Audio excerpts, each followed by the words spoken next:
Hi there, this is Unmesh from PiXimperfect, and today I'm going to show you how to get hundreds of free duotone beautiful presets in Photoshop. And guess what? I'm not going to be the one giving them to you. Why? Because you already have them. Yes, it does come built in. Now, before we begin, I got a little disclaimer. This is not the only way to create a duotone effect. There are lots of other ways of doing it. But in fact, there are hundreds of ways of doing the same thing in Photoshop. So without any further ado, let's get started.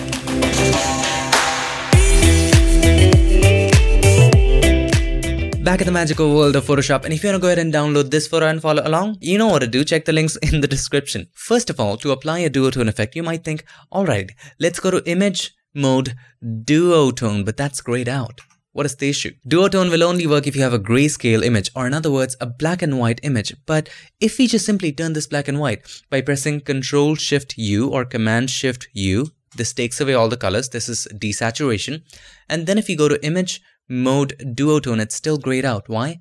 Because it is still built up of R, G, and B. Red, green, and blue combined together in equal levels to give you a black and white image. In other words, if we go to the color picker, let me show this to you. If we choose any of the gray, white, or any of the color in the black and white range, have a look.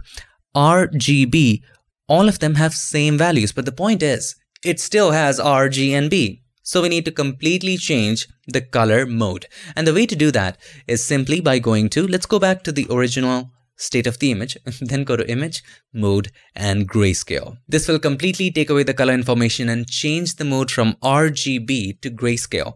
So let's choose that, discard it, and done. Now when you go to Duotone, it will be applicable. Go to Image, Mode, and then Duotone. See, it's active now. It was grayed out before. Now, when you choose Duotone, something special happens. Let's choose that. Have a look. A Duotone options dialog box shows up. What can you do with it? Now, of course, you can go ahead and choose all the colors. We can choose maybe quad tone and choose the fourth color manually here. And you can choose your own colors. And you can make the adjustments. If you click here, you can make the adjustment in these curves and see what kind of changes they do. But why go so complex? There are other ways to do it in an easier way, like using gradient maps. The only reason why we want to use this is because of these amazing presets. If you go here, have a look at the number of presets you have in here. Warm gray, magenta. These are really amazing.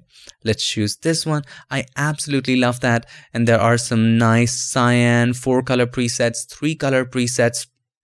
This is a gold mine of duotone effects. All right, so let's try something like cyan, BL4. See, that's fantastic too. Now, if you're a Windows user, I have a good news for you. I actually have both Windows and Mac doesn't have this advantage. But on a Windows, if you go over the drop down, if you just click over here, choose anyone that you like, and after that, you can use the scroll of your mouse, right? So if you just hover over it, with the scroll of your mouse, you can scroll through different presets. Isn't that amazing? I tried it on Mac, but I couldn't do it. If somebody is a Pro Mac user, maybe you can help me, but I couldn't do it. But in Windows, it is possible to do. I think for this one, I'm gonna go with BL165, this one. Looks really, really nice. Hit OK. Looks beautiful, isn't it? But there is a problem with it. Now let me ask you, I wish this was not a video, but anyway, let me ask you, what is the problem? Some of you might say, alright, so once we have applied the colors, we cannot really change it again. Yes, we can. You can, of course, go to Image, Mode, and then click on Duotone again, and you can again change the color. So that is not the problem. But the problem is the complete color mode is now changed. Right? And that's dangerous. So if I go back to the one that I had chosen before, which was BL165, let's go back to that one and hit OK. And if we go and try to choose any adjustment layer, so if we click on in here, see, all of these, vibrance, hue saturation, color balance, all of these are not available now because it's a duotone color mode. And even if you go with something like curves, see, it has just this tritone curve. What if you want to just play with the colors and play with the RGB curves? It is not available. Why? Because we changed the complete color mode from RGB to duotone.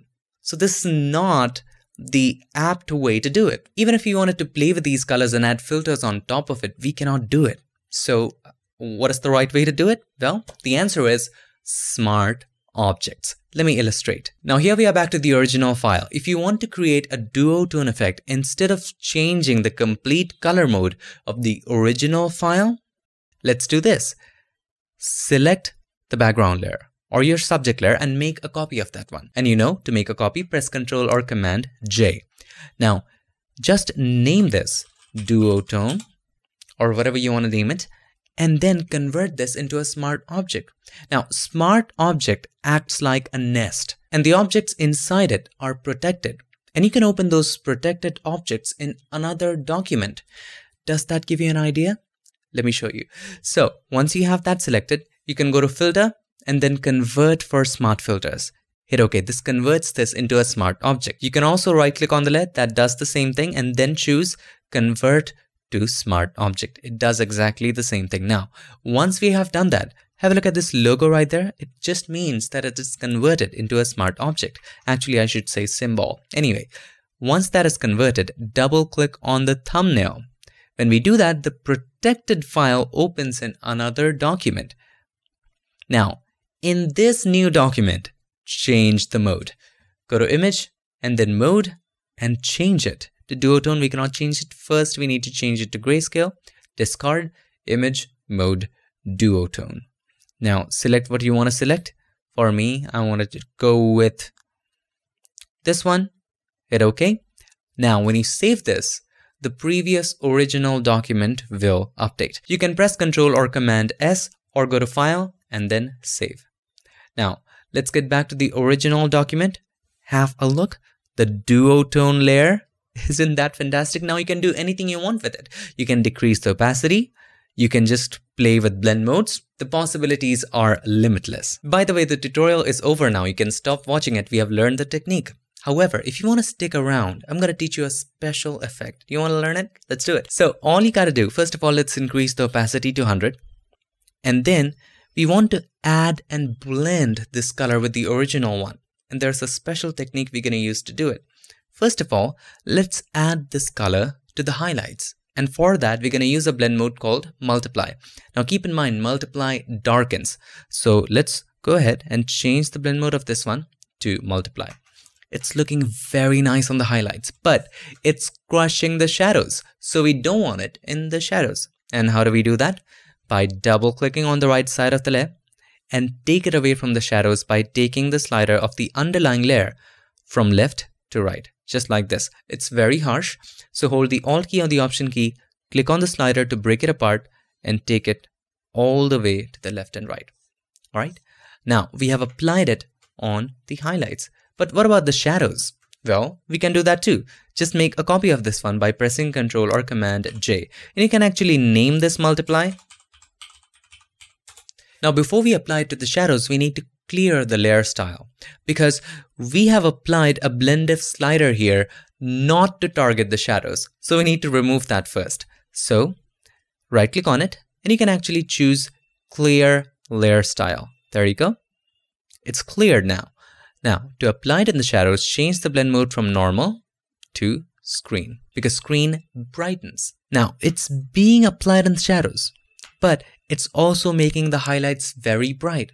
So this time we want to do the opposite. We don't want to apply it to the highlights. Again, double click on the right hand side of the layer. This opens up the layer styles dialog box and take it away from the highlights by taking the slider of the underlying layer from right to left. Just like this, hold the Alt or Option, break it apart. Alright, this is cool. Hit OK. Now, let's have a look at the before and after. So this is the before. This is the after. It's kind of too much, but also at the same time, we are losing a little contrast. So how do we add some contrast? First of all, let's name this screen. To add some contrast, we're going to use one more blend mode. Make a copy of it. And we need to clear the layer styles again. Right click on it and choose clear layer style. And this time we'll choose the blend mode soft light. Wow. Now that's nice. Now change the blend mode, change the name actually to soft light, and this is just for your reference. Now make a group of all of these three. Select the first one, hold the Shift key, select the last one of these adjustments, and then press Ctrl or Command G. This is now a group, and you can name this Duotone Effect. And you can decrease the opacity if you want to. This is not exactly duotone, but we are just inferring or blending the colors from it. We can reduce the opacity to about 70%. And have a look. Here's the before. Here is the after. This is looking pretty nice, but it needs some adjustments with curves. And that is again the advantage of not changing the mode completely. The advantage of smart objects. Alright, let's create a curves adjustment layer by clicking on the adjustment layer icon and then choose curves. Right in here, you can do whatever you want. So first of all, I see these highlights are very bright, so let's darken it a little bit. So on the right hand side, I'm going to make a point and just take it down like that. And we want to add some brightness in the shadows to create a faded effect. So let's take it up just like this. Now that's creating a pretty nice effect. I'm going to keep it at that. Now let's play with the colors a little bit in the RGB channel. First of all, we want yellow in the highlights, but there's no yellow channel here. We need to work with blue. Why? Because blue is the opposite of yellow. So let's go ahead and choose blue. If we decrease blues in the highlights, yellows will show up. So let's take it down just like this. See how the yellows show up right now? You're going to take it up in the shadows just to create that royal effect. I like that. All right. This is nice. Now let's go and play with the other channels. So let's say we want to add some magenta in the shadows. So I'm going to go to my green channel. Green is the opposite of magenta. RGB opposite of CMY. All right. So I'm going to take it. Wow. But we want to keep the greens in the highlights. So create a point and take it up like that. Now let's play with the red channel. Let's go here. We want cyan in the shadows. So just a touch of cyan and then more red in the highlights. Wow. Now that is making a lot of difference.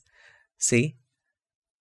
Isn't it beautiful? So let me show you the before and after. Here's the before, here's the after, creating that royal look. Now you can create a group of all of this. Select the curves, hold the Control or Command, select the Duotone effects group, Control or Command G. And the reason why I told you to do this, because now you can control the effect of the entire thing. So I'm going to keep it at about 86%. And there you have it, a very interesting effect, just blending the colors from the duotone effect, right? I hope you enjoyed it. So that's how to not just get access to hundreds of free duotone presets, but also blend colors from it using simple techniques like this. I hope this video helped you. And by the way, before we end, I forgot to do the recap, and the recap is this. Simply, all you got to do is to copy the layer. Whatever layer you want to apply the effect to, just copy it. And then convert it to a smart object. Now open the smart object, open the protected items on another document by double clicking on the thumbnail of that layer, of the smart object layer. And on that new document, simply change the mode by going to image and then mode. First change it to grayscale. And only then duotone will be ungrayed out. Is that a word? I'm not sure. So first change it to grayscale and then to duotone. Those presets will show up. Choose whatever you want and then come back to the original document after saving it. It will update automatically. Now, you can use it in whatever way you want. If you want all of it, you can keep the opacity at 100, or if you want a little less of it, decrease the opacity, and use simple techniques like this to make your image more interesting. I hope this video helped you, and if it did, make sure to give us a like, and also don't forget to subscribe, and not just subscribe. Ring the bell so that you, my friend, don't miss any other future tip, trick, or tutorial. I would like to take this moment to thank all these nice and amazing people for supporting this channel on Patreon and helping keep PiXimperfect free for everybody forever. Thanks so much for all your support. Thank you for watching. I'll see you guys in my next one. Till then, stay tuned and make sure that you keep creating.